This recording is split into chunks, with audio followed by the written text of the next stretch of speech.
When my first escrow office win, and she called me for $250, right, signing, I flipped that and I called up one of my sorority sisters. If someone knows what they want and they know that you have it, then what's left to agree upon? When can you come? That's the question I'm wondering. Let's talk about Notary. I'll give an example of what that looks like in the Notary. Fascinating. Peace, this is your international sales and marketing hitman, your humble hip-hop sales coach, Tiger Toledo, and you already know what it is, man. You are rocking with the best. Today I have my brother out in Oakland, California. Let me give this guy his proper introduction because this is going to be a great show. It's been about 2 years. Next month will be 2 years since our first interview. He goes by the name Tekk Amaku. He has transformed this game since he's been in here with automation. He's brought in advertising into this industry. He's even brought health and financial services into the notary industry, which has not been talked about. And I'm excited because it's our damn near 2-year anniversary of doing the first show, which is still the highest ranking notary war room show that we've done. And without further ado, ladies and gentlemen, let's bring on my brother, Tekk Amaku. What up, brother? What up, man? What up, man? That's a great introduction. I love that. How you feeling today, man? What's the weather like? Man, you know it's always sunny in California, except for today. Yeah, they got us windy. I felt like it was Chicago. I felt like it was windy here. I'm like, is this what Chicago feels like? Yeah, when the politicians are talking, it's mad windy, bro. Mad. Right, which is what you broke it up. You broke me off on that game right there. I didn't know that. I actually didn't know that. I thought it was just y'all was out there walking around holding your hats down because wind gusts and 60-mile-per-hour wind blows and stuff. I didn't know that. Right. So no, this is fantastic. Hold on, man.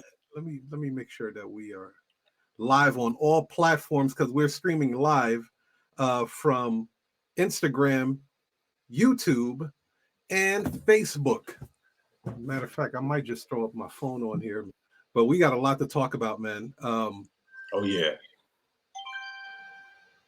But for the people that haven't been properly introduced to you, the people that don't know that you're an author and all of that stuff, tell them who you are, bro, because there's new notaries coming into this industry every day.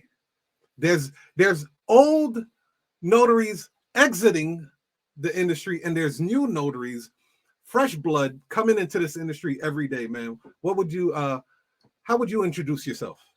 Well, once again, I got to say thank you again for having me on this platform, having me on this show.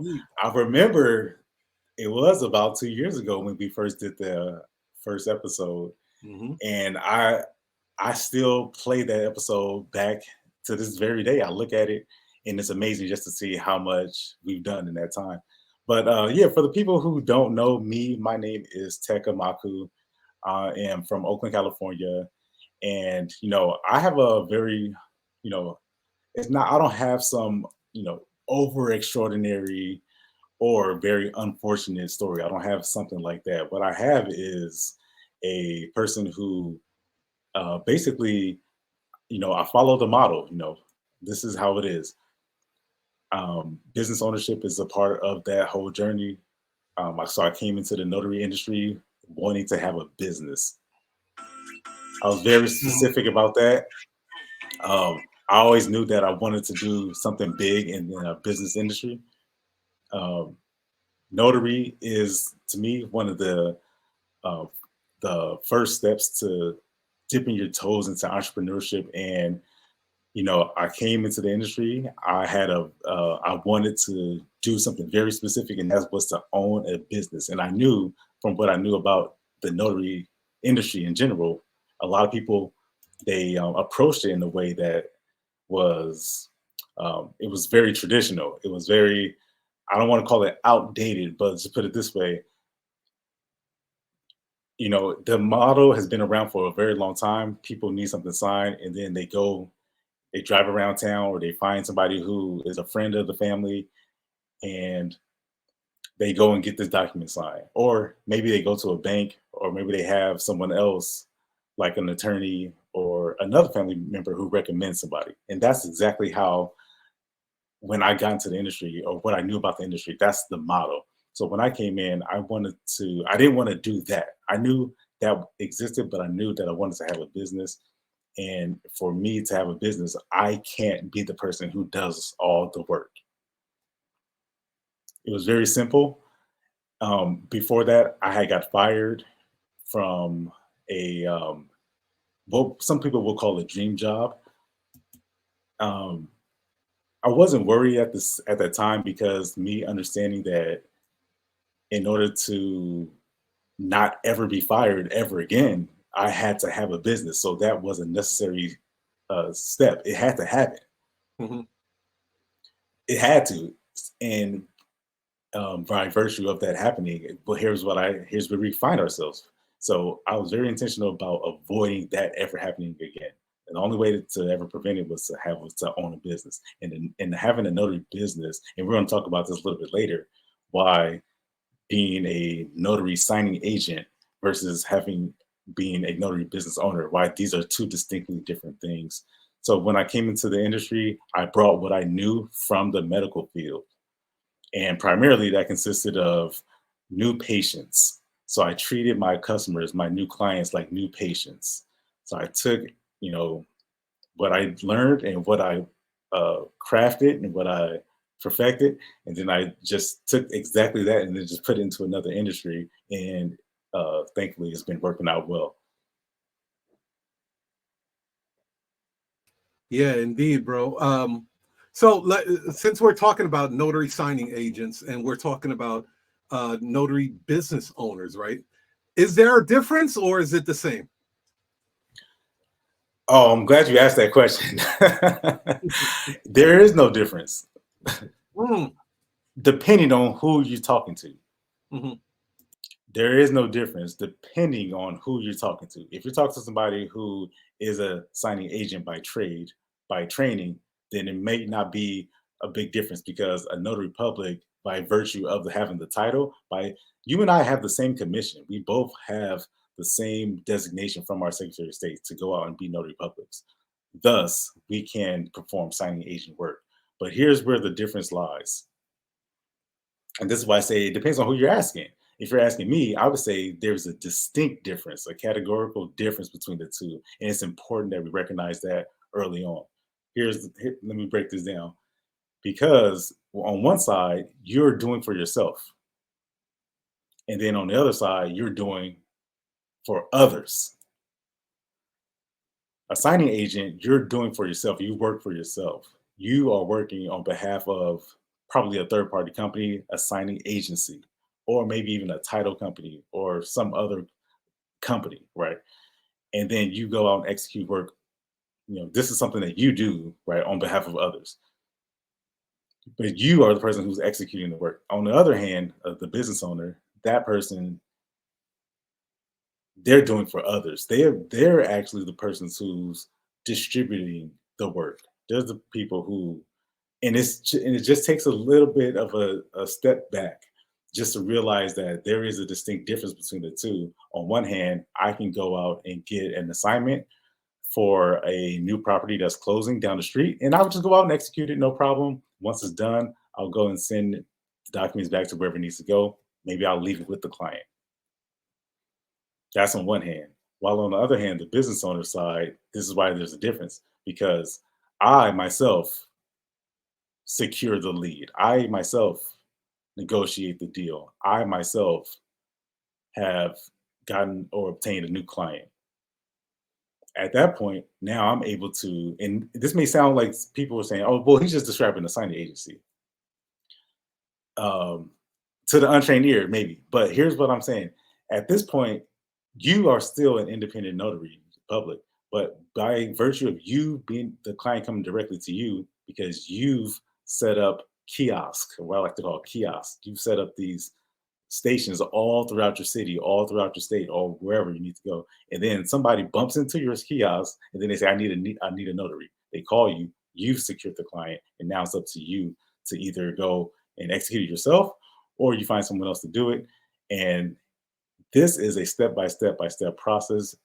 No matter what this person is looking for, they're always looking for a signature, but no matter what, we can help them. And that's why you own the step-by-step process. You own the business. That's the distinct difference between the two.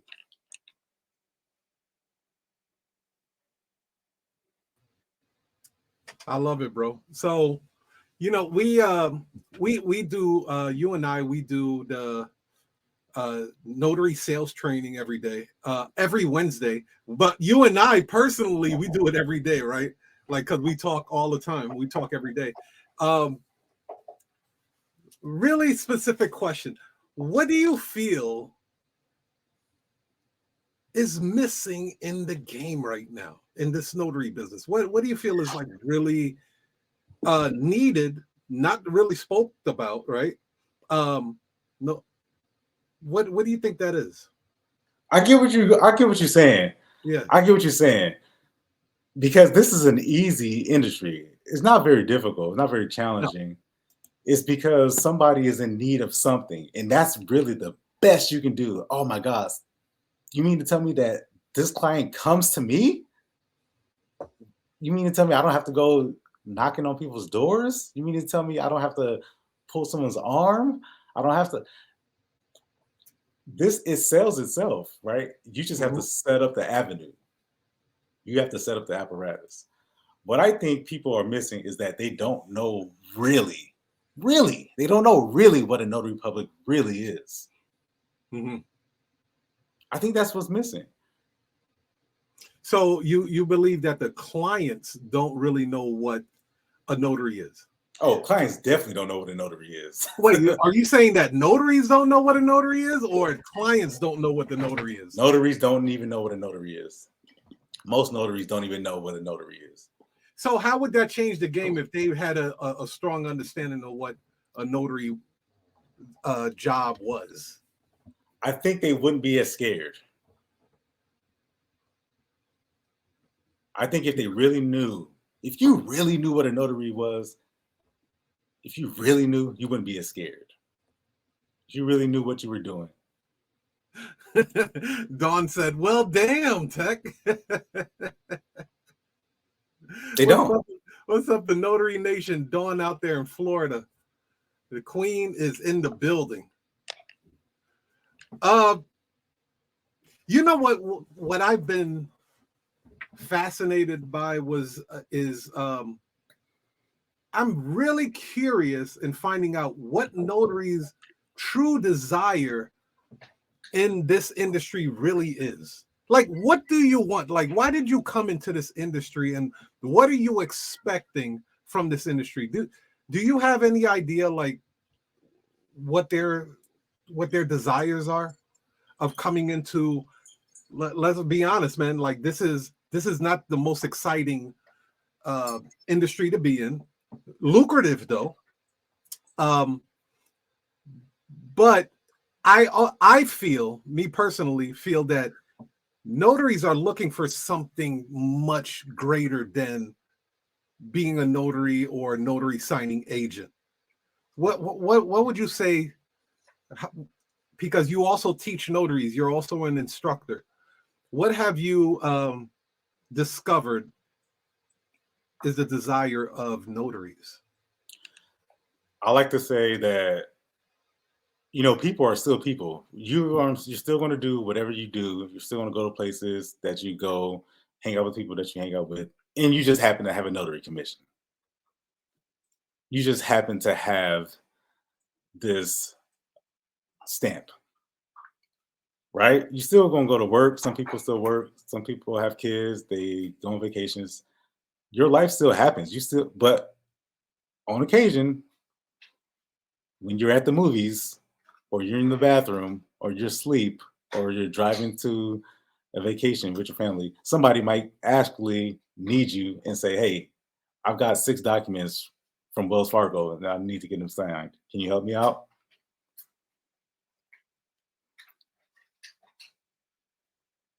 So now you've created this capacity to go out and either own a business, right? You own a set of steps to help this person who needs these 6 PPA agreements for their Wells Fargo client.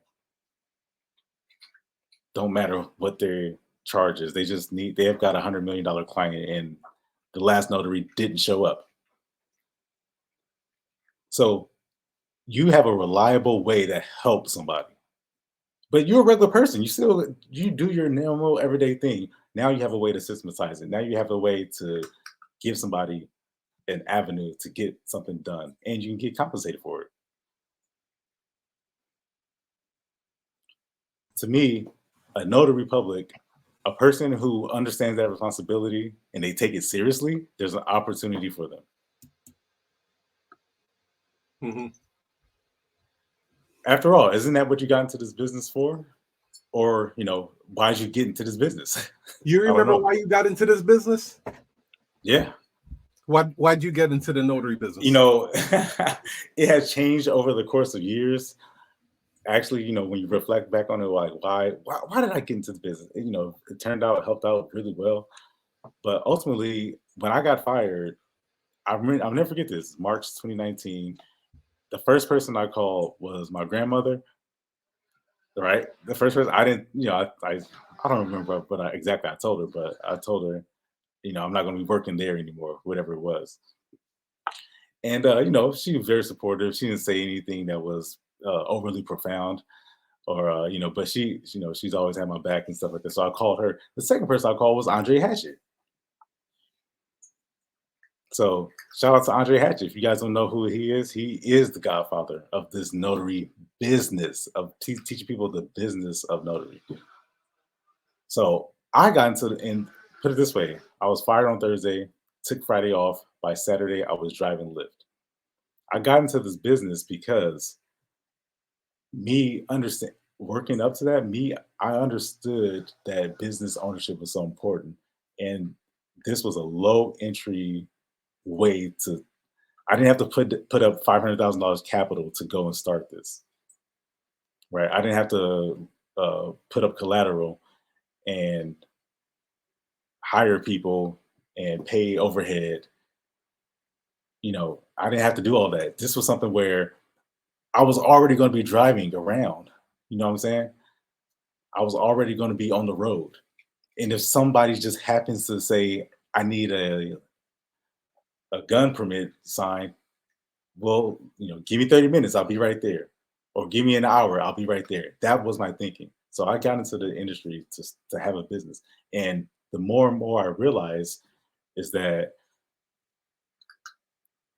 this is what I found out why a notary public is a notary public. What is a notary public and what problem you're really solving? The more and more I did that, the more I realized I can't afford not to help somebody.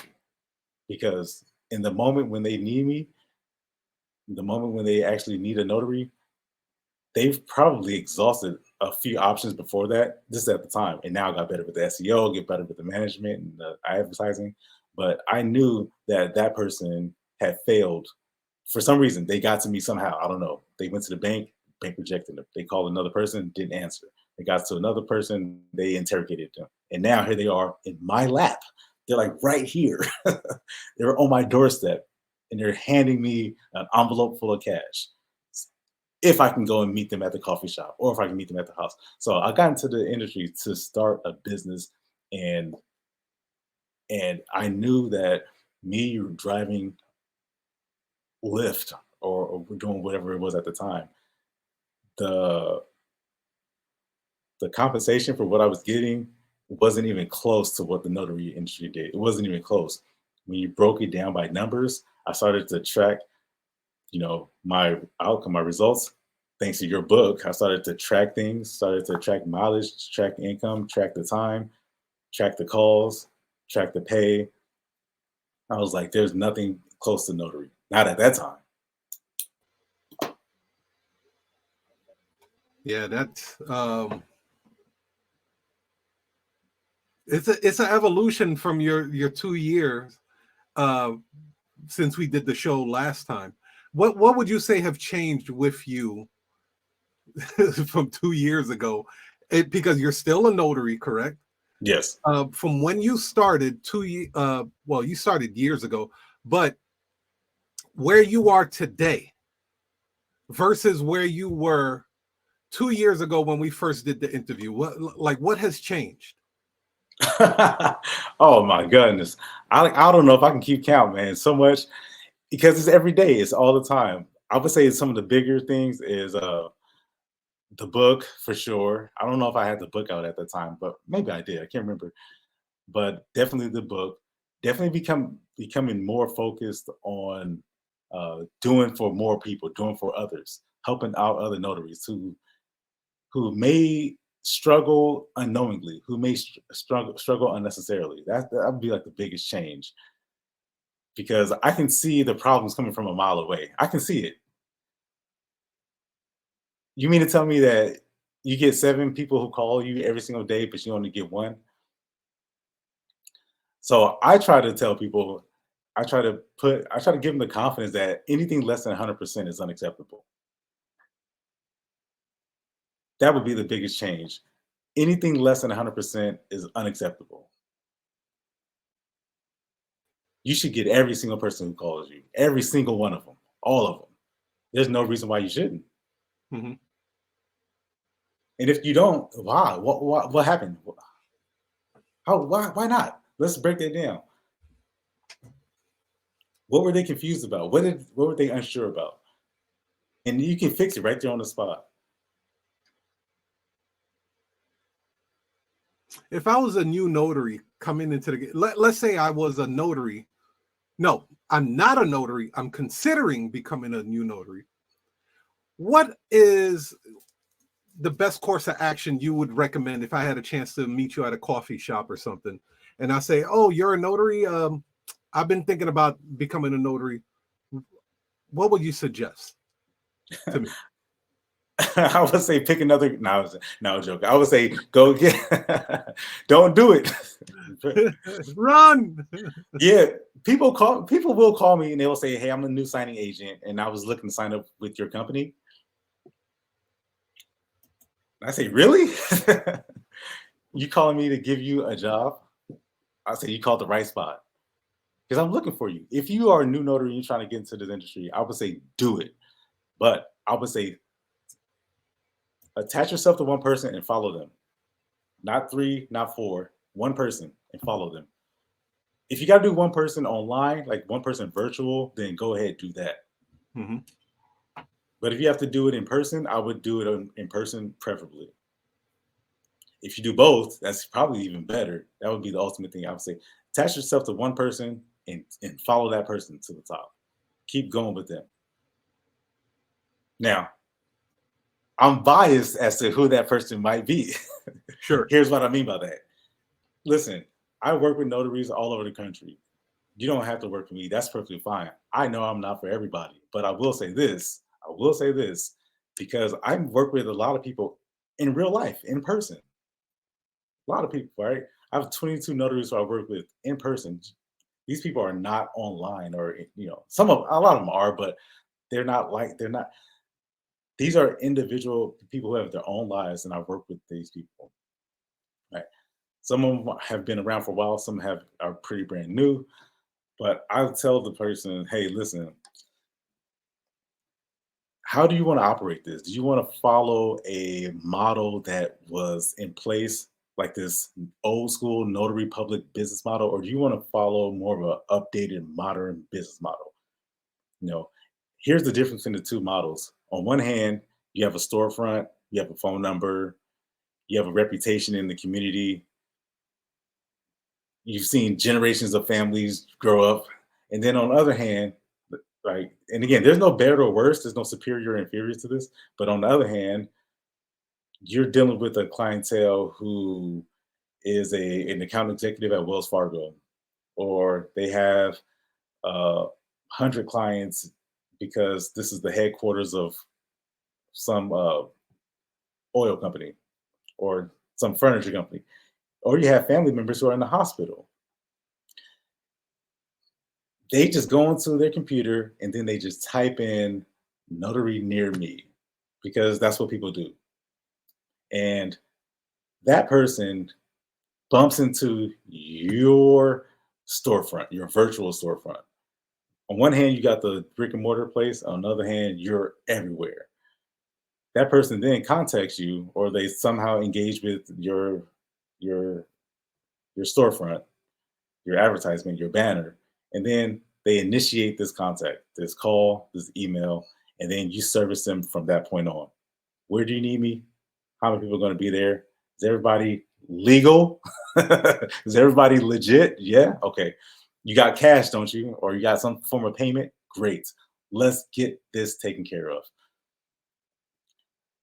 I would follow somebody. Which one do you want to follow? Latch on to somebody, virtual or in person. And which one do you want to follow? How do you see your life kind of playing out in the next 5 years? Because the notary commission is very powerful. It really is. You and I, everybody around the country, we all have the same commission. My commission is no different than yours. It's no different. I mean, you can make an argument because of state by state by state, the law is a little bit different. I got that part. But what I'm saying is we all own a commission. Don't we? We all own the same thing. Now, how we apply it is going to be a little bit different. It's just going to be a little bit of a, dynamic twist to it, and a more of an expanded perspective, I think. So I would follow somebody, and other than that, what you can do across the board, I always say this: reliable phone, reliable vehicle, and you should be good to go. That's it. You have a reliable phone, reliable vehicle, that should give you the confidence to go out there and talk to people. Hey, what time do you need me? Everybody got their ID? Good. Here's how we can help you. Let me get into my car and drive across town. If you don't have the confidence to get into your car right this very moment at the drop of a dime, stop everything you're doing and then go get this money, because that's what you got. That's why you came here, right? All right. You can't. That's why I'm just saying. That's why you got. That's why you came here. You didn't come here to do this for free. I hope not. If you did, then that's on you. But I'm just saying, at the drop of a dime, stop what you're doing and you just go pick up $117 for one signature, if that's what you want to do. And you have the capacity to do that. You have the same commission. We have the same, it's just the different philosophy that's applied to it. Mm-hmm. So you're an author. You're an instructor. You teach automation. And this is the part I want to talk to you about: automation. Let's talk about it, man. Automation is a big topic right now. I wonder why. We were, right. It just came out of nowhere. Oh my God. Why do you feel that notaries need automation in their lives, in their business model? Right. I know why.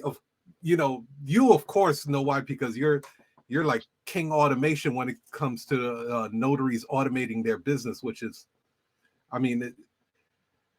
okay. So let me ask you this. I'll break the question up. If I'm a new notary, do I need automation right now? Brand new, spanking new, fresh out the box, still got the Similac on the breath and all that. Do I need automation right now, Tekk? Today, yes. Okay, why? Why would I need automation in my notary business if I just got started? Because you'll get clients, people will call you, you put your name on some directories, some Facebook groups, some listings, somebody will call you eventually, right? Here, I'm gonna try to predict your future, new notary. I'm gonna try to kind of give you a little bit of a glimpse of what's probably gonna happen, right? What's probably gonna happen is that 2, 3, 4, 5 more people are gonna call you. Hopefully, right? You want more and more people to call you. At some point, you're gonna say, man, I can't answer all these calls. I wish there was a way to do it. At some point, you're going to say, dang, I can't respond to all these emails. I wish either that's going to happen or the worker's going to suffer. So you can start now. Now, when people do call you, absolutely you can service them. You don't necessarily need any of these tools that are available. But inevitably, down the road, I'm going to predict your future, young notary. All right, I'm going to predict to you what's going to happen. And this is what I see is going to happen down the road. Now, you might get there in 6 weeks. You may get there in a year. Hell, you can get there in 5 weeks or less. You really could. Really could. This is not something that should take a long time. This is something that you can set up, really, and you can get your phone ringing immediately. And at some point, either you're going to do all the work or somebody else is going to do it. Now, for a one-person show, a one-man show, one-woman show, like a notary, most people do work for themselves. So the only way to expand or the only way to increase your capacity is to apply some of these automation tools. If you do it now, then you'll be better off later on. You don't have to do it, but you can do it later on if you want. At some point, you're going to do it because I don't think. I'll tell you a quick story. I work with this. He's a legal document preparer. He's a paralegal. On the surface, cool guy, very friendly, very courteous. And I, commissioned him to do some work for a very important client of mine. And he's on the phone. I'm a good evaluator of talent, right? And I can see quickly if this is going to work. And most people, no problem. He, no exception. On the surface, everything good. I actually did prior work with this guy, so he does have a good track record. And then here's what happens. Eventually, the job becomes too big or unexpected, and you don't have any room to grow in there. You don't have no room to miss a call here and there, miss a deadline because the work that I commissioned him for became too much. He tried to go and outsource the work out because a business has that room to grow. One order shouldn't put you out of commission. One person's request shouldn't shut down your entire operation. Well, it does that because you're overwhelmed. It does that because you're taking on every single aspect of the business operation, or every single aspect of, you're giving yourself more work to do. You're working overtime. You're giving yourself another job to do in the business. That's what happened with this paralegal, and that's dangerous because now you put the deal at jeopardy. Put the client. What if they're ordering a power of attorney or a last will for somebody who's on there, who's feeling ill, which was the case in my situation. So this person is waiting for documents to be done, and now they can't get their documents done because you're overwhelmed. You didn't have that room to grow. That's why the automation works well, and the sooner you implement it, the faster you'll see the results. I think at some point you're going to get it anyway. So if you do it in the next 5 weeks, even better. But if it takes you a year, then it takes you a year. I wouldn't wait. Mm-hmm. Not with what I know now. I wouldn't wait. I would try to do it as soon as possible. But do you need it? Nah, you'd be okay. So as it progresses, the more and more you'll need more and more automation as your company grows. Unless you like hiring, a bunch of people, like virtual assistants and stuff like that. Me personally, I like robots. They don't take sick days. I don't I don't get the call about today's I'm on my menstrual cycle. You know what I mean? Like I ain't gonna be able to work all day. So I personally like robots. Certain things I know I won't be able to replace with robots. I have to have some type of human connection in there. So I have that in place. But if there is a way for me to replace a human being with a robot, I'm going to do it because I like having a very lean company.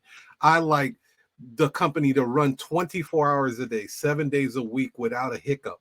And automation allows me to do that. So now you have, I like to call this segment, Tekk. This is going to be a new segment in the show. It's called the cash flow segment. Oh, yes. We got to call this the cash flow segment right here, brother. Oh my God, I love it. So the thing is, talk about how the notaries can cash flow their business. Stage is yours. All right, here's how you do it, guys. I hope you guys are ready for it because this is why you came for it. Number one, get excited. I'm not just telling you to get excited. I'm telling you, get excited. Every time somebody calls you, be excited to help this person. They should hear it in your voice. They should hear it from the moment they pick up the phone. They should hear excitement. This person, because oftentimes when people are calling a notary, again, they don't even know, people don't even really truly know what a notary really is. Write that down. Be excited because people don't know what a notary really is. They really don't know. So you have to let them know that you're here to help them. Whatever they have, I could be trying to open up a bank in India, but I may just need a power of attorney signed. What I really, really know, what I really, really am trying to do is none of your business. It really ain't. So stop with the questions. Get excited to help this person get what they called you, get done what they called you to do, which is get a signature signed. In this case, a limited power of attorney. Why do you care that I'm trying to buy property in the Philippines?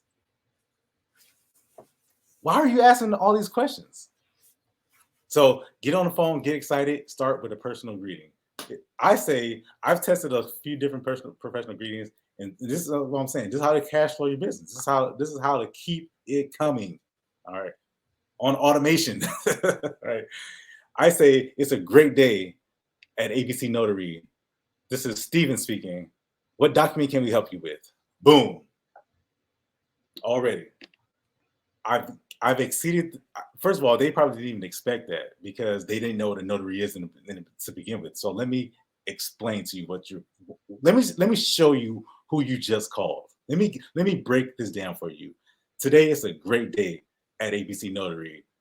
This is your expert speaking. What can we help you with? And no matter what you say out of your mouth, no matter what comes out, I can help you. It doesn't matter. Unless you're calling for donuts. In that case, you're on your own, buddy. Cash flow your business. Set the stage. Let this person know who they're calling. So that way, when they have a question about how much does it cost, it ain't really the number. It's just, okay, what can I expect for you to hit me for? What can I expect to see on my bank statement? It's not the price. It is not the price. It's not the price. Okay. I can confirm that it's not the price. I can tell. Oh, but Tekk, I live in Virginia where we can only charge $2, or Tekk, I live in Florida where we can only charge $1, or I live in Texas. All right. Okay, what do you say about that? The people that say, I can't charge this because the state says I can only charge 11 cents and they all have to be paid in pennies.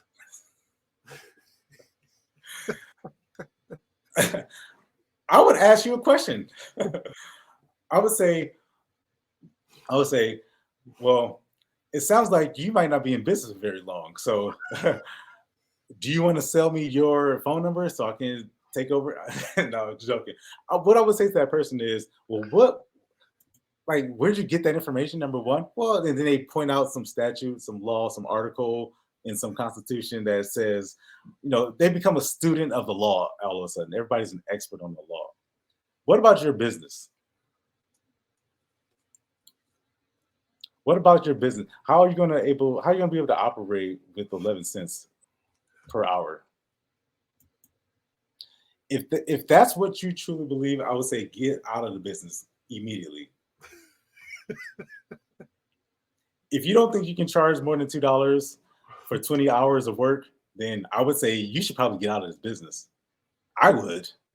If that's what you truly believe. Now, if that's not what you truly believe, and you're really just kind of scared or a little bit afraid or apprehensive or unsure, if you have all these other question marks around your head about, I'm not sure what to say, I'm not sure if I want to go to jail, or, people put all these fear into your mind. How about you grow some? How about you grow a pair? Try it and see what happens. Try telling somebody that it's going to cost $309 for one signature and see what happens. They may say, oh, man, that's it? Come on up. Listen, people are, I understand that it's a sensitive subject and it's a sensitive topic, so I kind of joke around with that. But really, reality is, if there's no convincing I can tell you to do, I'm just saying, if you think you cannot charge more than $2 for 20 hours of work, then I would say you should leave the business. But if you don't think that's the case, and you really just need a strategy, you really just need a technique, then I would say you're in the right place. I would say in that case, here's what you do. Your confidence comes across through the phone. And if you don't believe that this is worth $20, then neither will your client. And it's always going to sound questionable. Because, well, Starbucks doesn't charge $2. Now, if Starbucks said, oh, this is $41, then you know that's ridiculous, right? You're going to probably ask, all right, last time it was $20. So they say it was $40. And then what would you do? Would you keep arguing with them, or would you just leave? You would probably leave, right? You don't have time for this. Right. What I'm saying is that your customer is going to call you and they'll say, hey, what time can you get here? And then you say, well, maybe 1 o'clock or 3 o'clock, but it costs $50 to get to travel. Then it costs $20 for every signature. And then it costs $3 if you need me to print. And then they say, well, I didn't even ask you all that. And then you just talk yourself out of a deal. So expressing to people what it is that they're paying for. Express to people what it is that you do, and make it simple for them to do it. Now, you have an ill response to people that say that your price is too high initially, and then there's a response that you fall back on. What is that response? And it's very effective, by the way, because I've tried it and it's very effective. Yeah. So for those who don't know, scripts get results, don't they? Indeed, 100%. I mean, you're talking to the $1 million call script, $250,000 call script was the original thing. That was the OG name, right? But appropriately, it should be more because they get results. And the script is you don't have to follow it to the T. But I tell people, listen, first of all, if you ask me right off the bat, how much does it cost? I already know you can't afford it. I'm listening. I can hear it in your voice, because that tells me you don't know what a notary is immediately. That tells me, if somebody calls me and they say, how much does it cost? You already can't afford me. But that doesn't mean I can't help you, though. That doesn't mean I won't work with you. I just know that you can't afford me already, because that's not the question you should be asking. I'm talking from a customer's perspective. All right. So kind of understanding, all right, who is this person reaching out? Who is this person that's calling me right now? How much does it cost? Well, it's $1 million. What? I'm like, yeah, it's $1 million. Now, why do you say that? Because it might be. $1 million notarization. It might be. You ain't show me nothing. You gotta pay that one in cash, baby. I am not letting PayPal take that back. Could you imagine the fee that they hit you with? I wouldn't let PayPal touch that, bro. I'm like, I'm gonna bring my duffel bag. You stuff it up. I'm gonna even take an Uber there. You don't need to know where my license plate is, man. You don't need to register my license plate. You agree to $1 million notarization? We gonna get that shit done. Yeah. Don't hang up. I'm gonna run this right now. Don't even hang up. You ain't getting away.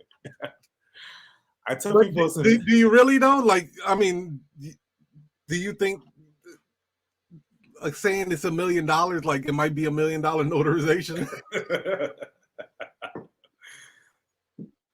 Let's be real. I don't know what you have in your hand. True. That's true. That is true.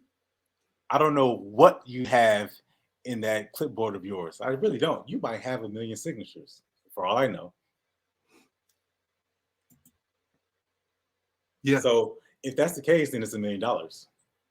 So until you've expressed to me what it is that you have, until you've explained, sir, ma'am, we'll get some information from you. We'll give you a quote. But at this point, I have no idea. I haven't examined what you have in your hand. I don't know what you're trying to do. I don't know whose kids you're trying to steal. I don't know whose house deed you're trying to transform. I don't know. I don't know what you're trying to do. Right. And I say that jokingly, right? But you know, immigration documents. I don't know. Are you trying to sell a home? Are you trying to open up a bank account in India? I don't know. Let's figure out what you have, and then I'll be able to let you know. But until proven otherwise, it's $1 million. So let me say, what did I say when people say it's too much money? I say, listen, you can do it at 2 o'clock or we do it at 3 o'clock and save $20. Pick one. I say it's going to be 15 minutes. We'll be in and out.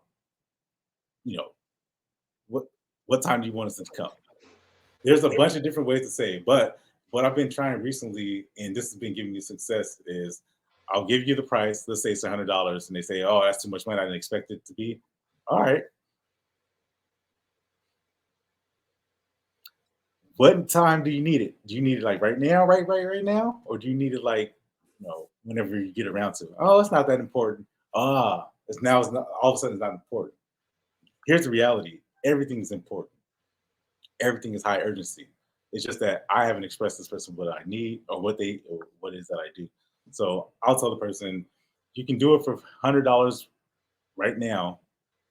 Otherwise, after the 2 o'clock, 3 o'clock, or after 6 o'clock, whatever you want to do, you can save $20. You can save $40. You can save $100. You can save some cash and you can still get this done. So what time do you want to do this? Oh, really? Then how much would it be? Oh, it'd be $80. Okay, that sounds better. Right. Mm-hmm. So at the end of the day, how much is an hour of your time worth? Yeah. How long does it take you to drive out to somebody's house and drive back to your house, or to drive out to somebody's house, stop at the grocery store on the way back home, and then come back home? Now, okay, right. Okay. Well, let's stop there for a second, right? Because this is a really good segue to it. If I'm coming from a job that paid me $20 an hour, right?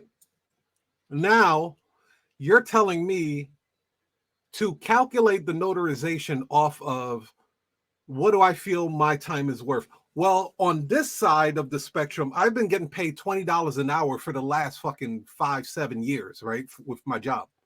So if I go into the notary business, I'm thinking my time is worth $20, $25 an hour, right? Right. Because I have no reference point to that. But you are able to charge, $200, $300 for notarizations. How did you come up with that number of what your time is worth for you to go out to a customer's house, notarize, drive with the drive and everything in an hour? How did you come up to the conclusion that $200, $300, $400 per hour, depending on the type of document and where it's located, is what my time is worth? Have you ever heard of a freedom number? And I'm asking the audience as well. By the way, where's everybody from? We got East Coast people in here? Because I think y'all really need to hear this. Yeah, let me give a couple of shout outs real quick. Shout out to Gina. What up, Gina? What's up, Dawn? What's up, Fingerprinting Gurus? He has some great comments on here. What's up, Melissa B? We got Florida in the house. Yeah, we got North Carolina, Florida, New York, Cali. Yeah, they're all in the house, man. Yeah, you said freedom number? Yeah, a freedom number. So I think what's a freedom number? The freedom number is the number. How much do you need on a minimum basis? Minimum, at an absolute minimum. So the way that you would So we got Birmingham in the house. So y'all definitely really need to hear this. Or hopefully this gives you some context as to how you can charge per. People say, oh, you do a rate calculator. I've seen all these notary travel calculators. Listen, I've seen all that stuff. What is an hour of your time worth? I'm gonna give you a simple formula right here. Your hours. So this free number comes up. So what are the bills or the utilities that always have to get paid on a monthly basis? All right. So you got mortgage, you got rent, you got car, you got insurance, you got cell phone, you got cable, internet, you got daycare, you got whatever the constant, the things that don't change from week to week, month to month. Like throw all that stuff out. Stuff you go clothes shopping. If you have a budget for food, throw that in there. But stuff that fluctuates from month to month, I'm not talking about that. I'm talking about the stuff that you absolutely must get paid on a month to month basis. Take that number. All right. That number, this is what we're going to be based off. So this number's like $5,000. Now you're going to take the hours that you have available. All right. I'm not talking. So let's say if you have a 9 to 5. Let's say you work full time. You work 9 o'clock to 5 o'clock. So when do you want to do notary? I want to do it before work, or maybe I'll do it after work, maybe on the weekends. So you take outside of your normal obligations, not outside of the book club that you go to every Saturday, outside of the social group that you work with on a month basis. This is what I'm saying. Continue to live your life. Do the stuff that you were already going to do. But in that free time, in that time that you have available to do notary, all right, let's say it's between 5 o'clock and 9 o'clock after your full-time job. All right, so that's 4 hours. That's times 5 days. You don't do work on the weekends. That's 20 hours. All right. So those hours of availability, that's what you're calculating by. That's what you're going off of. So if I want somebody to come out to my house, or if I'm going to go out to somebody's house to execute a loan doc or to sign a power of attorney, I'm basing my price based upon my hours of availability. That's the best way to do it.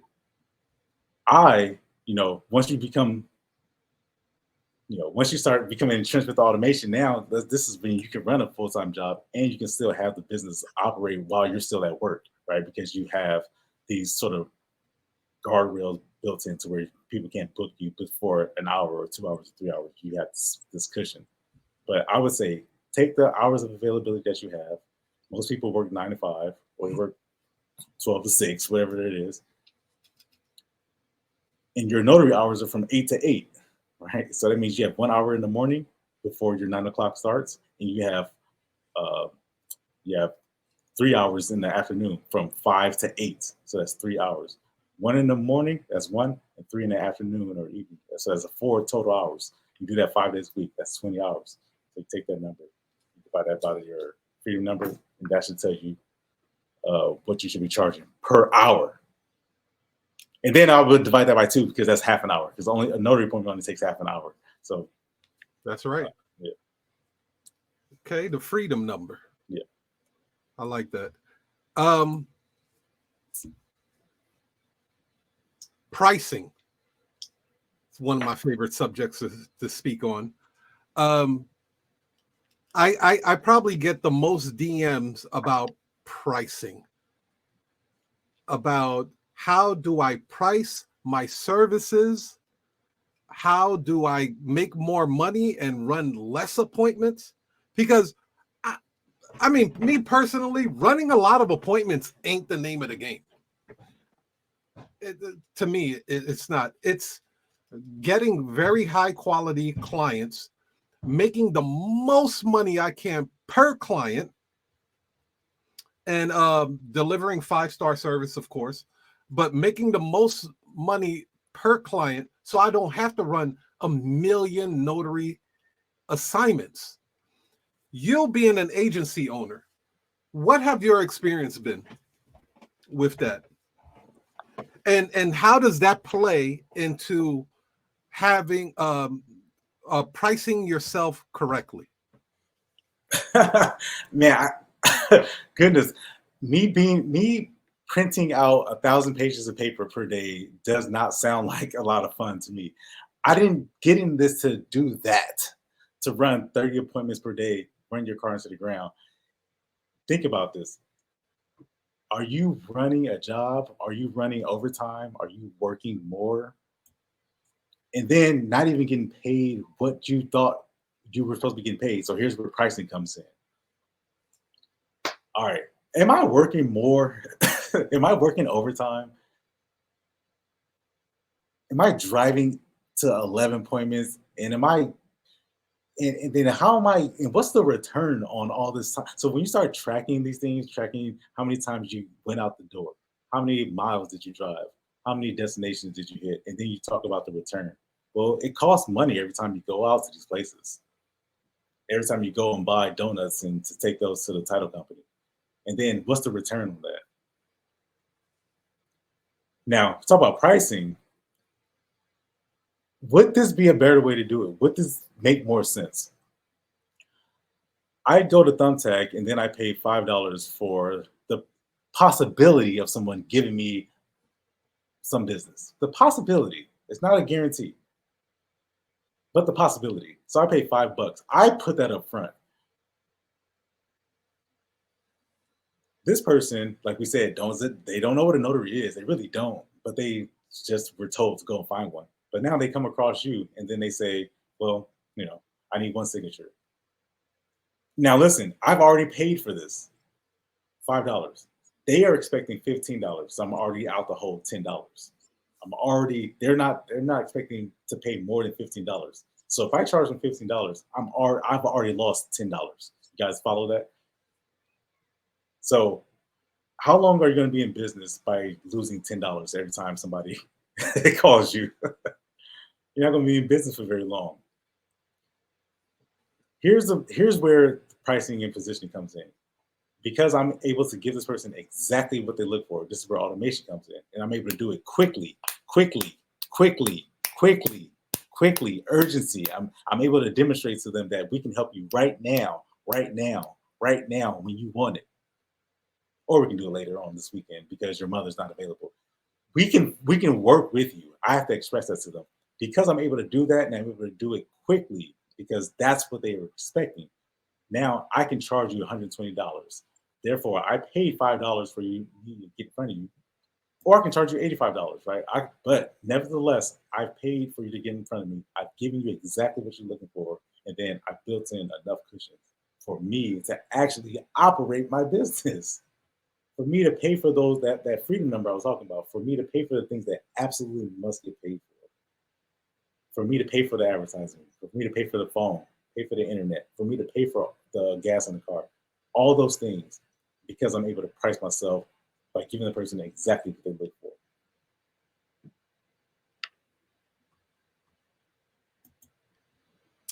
Tekk, what do you have to offer to the family, man? And then I'll after you have plug in what you offer, and then I have a final question about something too. Good. For the business owners, for the notary business owners, for the people who are looking to advance their notary operation, tomorrow is Thursday, December 28th. And today, if you go to drtekk.com, this is what I have to offer for you. Tomorrow, the Brain Box is a notary mastermind. It's a business owner mastermind that we do every week. Okay, whether you're there or not, we do this. I'm inviting you. We've been doing this for the last 30 days, by the way. If you haven't heard about it, I'm sorry. But today, actually, I'm not sorry. Where were you? That's what I have to say. Where were you at? If you go to drtekk.com, click on the Brain Box Challenge. Tomorrow is Thursday at 8:30 a.m. West Coast time. I want to do a topic on paid advertisement. I'm going to introduce you to how to buy a client. The reason why I teach you how to buy a client is because no one ever taught you. Did they? No one ever taught you how to buy a client. So go to the drtekk.com, click on the Brain Box 30-day challenge. The last 4 weeks, we've had topics like, what are the tools that you absolutely need to start the notary business? What the absolute minimum tools that you need to actually have a successful notary business? Talked about how to take a phone call and how to set an appointment, how to keep the momentum going, And last week, I talked about the automation business model. Everything from the phone call, from the voice automation, the scheduling automation, to the landing page automation, to crafting out the entire journey. And how to, and then next, so tomorrow we'll talk about how to actually get clients. You see, Tiger, most people, they'll come and they'll say, hey, how do I get more clients? That's the question. How do I get more clients? But really, that's not the question they should be asking. That's really like the third question they should be asking. Most people want to get more clients, but that's not that's the third question they should be asking. The first question they should be asking is, what are the tools that I need? I can't just show up to the job site without any equipment at all. What are the tools that I need? What do I need to be equipped with? Then the second question is, how do I use these tools now? Now that I'm armed with all of this, with these tools, how do I use them? And now the third question is, now how do I get more clients? Because the reality is, we can get your phone ringing 300, 400 times a month, but if you get 400 no's, 400 rejections, and you all of a sudden start questioning yourself whether or not maybe my price is too high.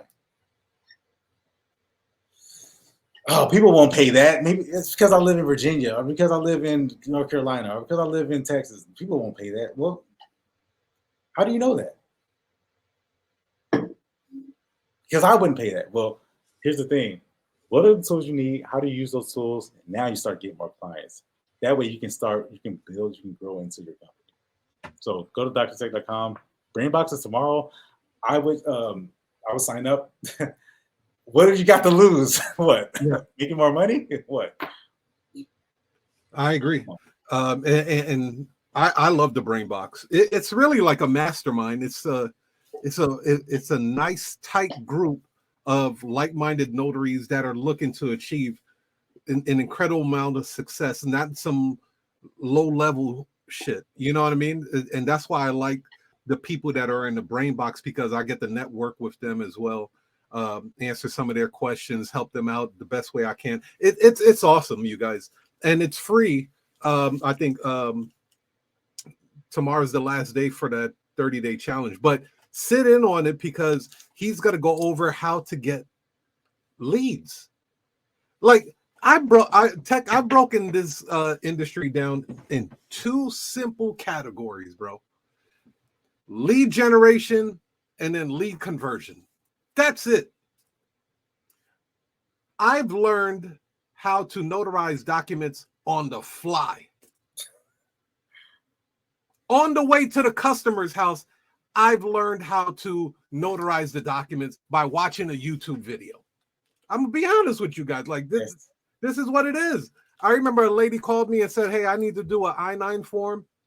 I need a notary. I've never done an I-9 form before. And on the way to her, of course, I didn't deny the assignment, right? She paid like $150 for I-9, which an I-9 is like one page. On the way to the client's home, I watched a video on how to notarize the I-9. By the time I got to her home, I was already like Neo in the Matrix. I was like, okay, let's go. And realized I didn't even have to notarize anything. Right. All I had to do was sign off on it.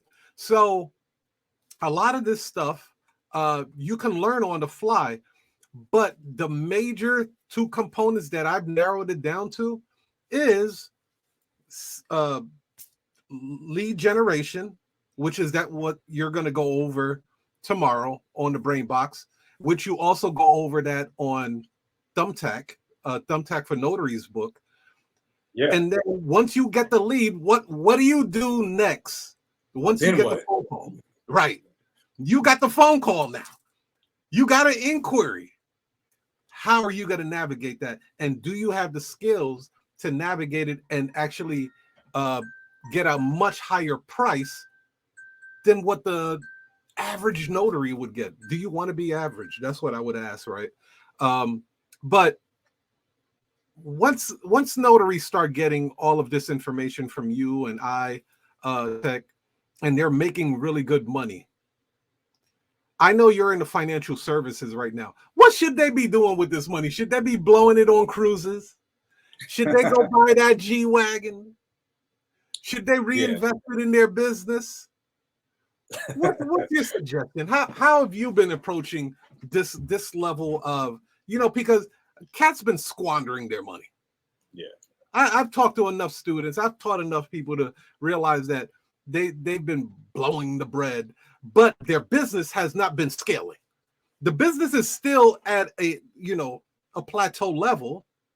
They're making cash flow, they're making good money, but they haven't implemented anything that will help them make even more money in the process. So do you have any suggestions on what people should start looking into once they start making really good money in the notary business?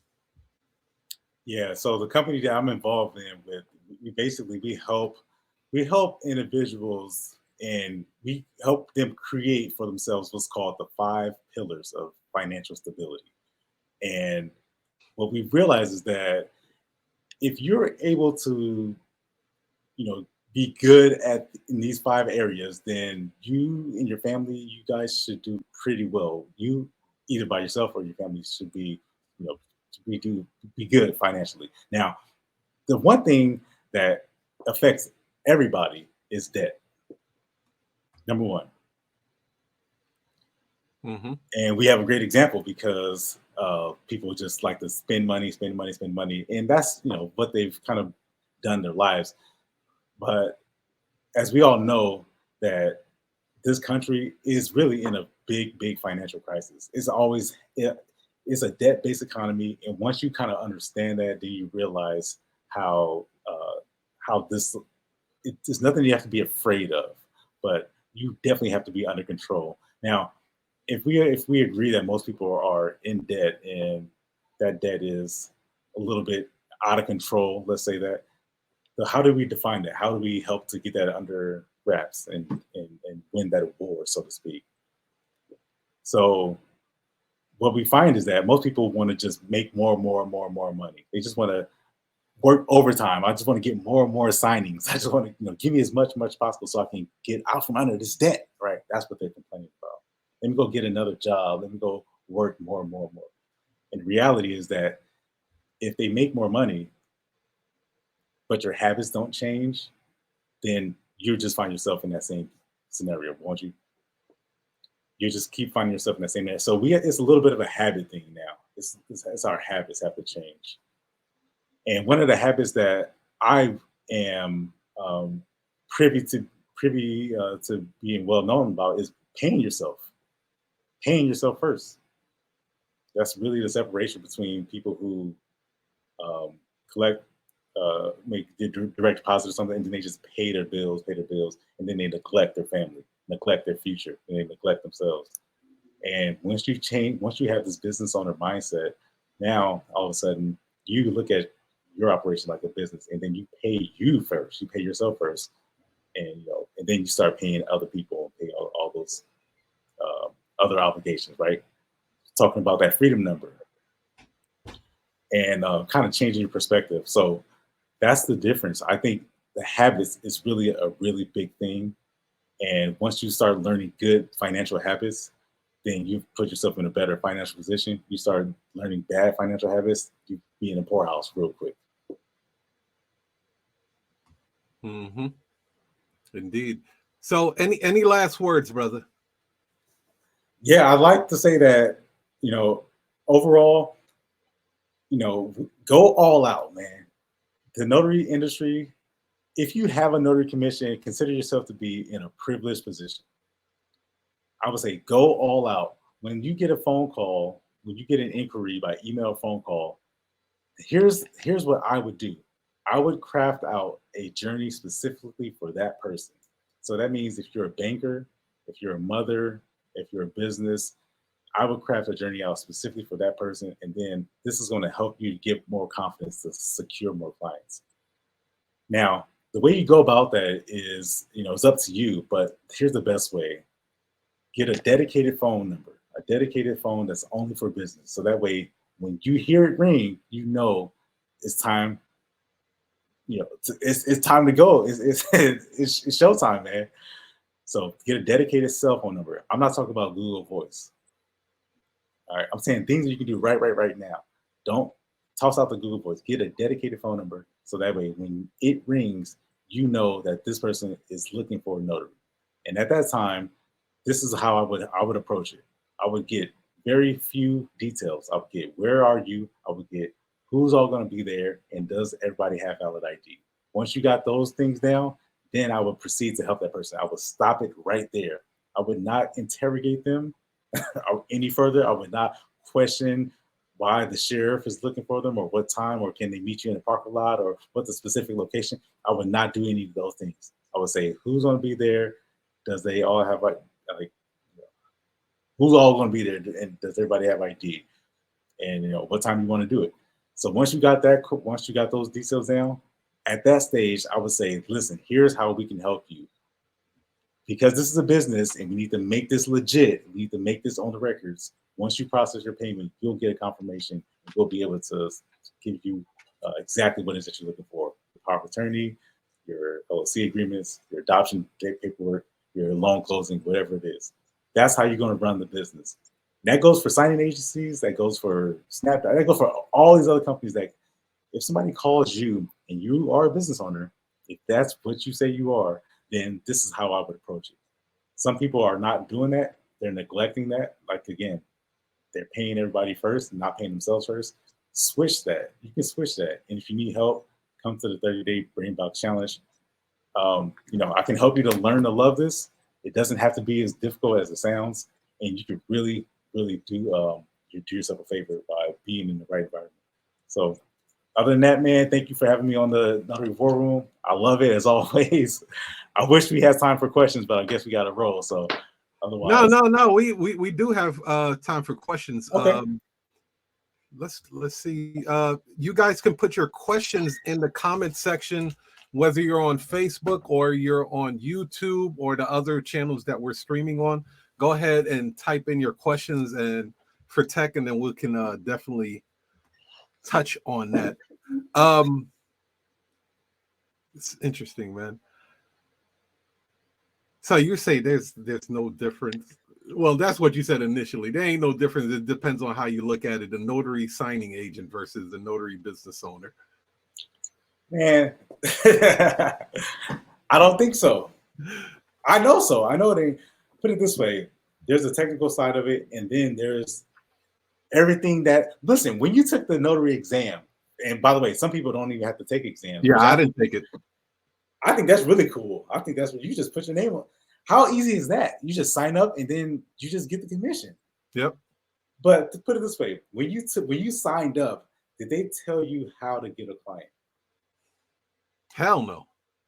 They forgot that part. They left it out, didn't they? In the whole handbook, it doesn't tell you how to get any clients. None. They didn't tell you that. I teach people how to buy clients because no one ever taught you, have they? When you took the notary exam in Maryland or in Texas or in California, here, you got to take a 6-hour exam. You got to sit in the class for 6 hours. And then you take, I think, like 45 questions. I can't remember.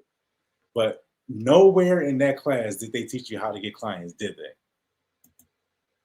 They taught you that if you sign your name on some people's houses and you steal in somebody's mortgage deeds and you do it knowingly, then you're going to go to jail. You're going to get fined $25,000 and you might, get a felony. You might get your commission taken away. That's what they teach you. They teach you how not to get sued.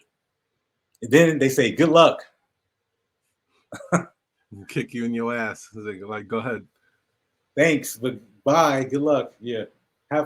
Don't get sued. That's all they teach you. They don't teach you how to get clients. Hey, we got a question here, Tekk. Remote Notary Biz says, Tekk, where can I see the replays of those videos? So my assumption that you're referring to the Brainbox videos. Mm-hmm. Yeah. So here's what I would do. I would go to drtekk.com, and then when you sign up for the Brainbox, what you'll do is get an email response, and in that response, it'll tell you where you can go and watch the rest of those videos. But those videos are not public, right? Those videos are not just out there on YouTube or Vimeo or nothing like that. Mm-hmm. All right, cool. Well, I know it's probably taking the people a few minutes to actually type their questions in. So what I would suggest you guys type in your questions in the comment section, and then we'll do our best to answer all of them for you. But until then, we really appreciate you guys tuning in on YouTube, Facebook, Instagram, Twitter, and all of that stuff. And we wish you the very best. Peace. Peace. Thanks for watching. I hope you got a lot from it. Don't forget to click the link below for my special discounted price.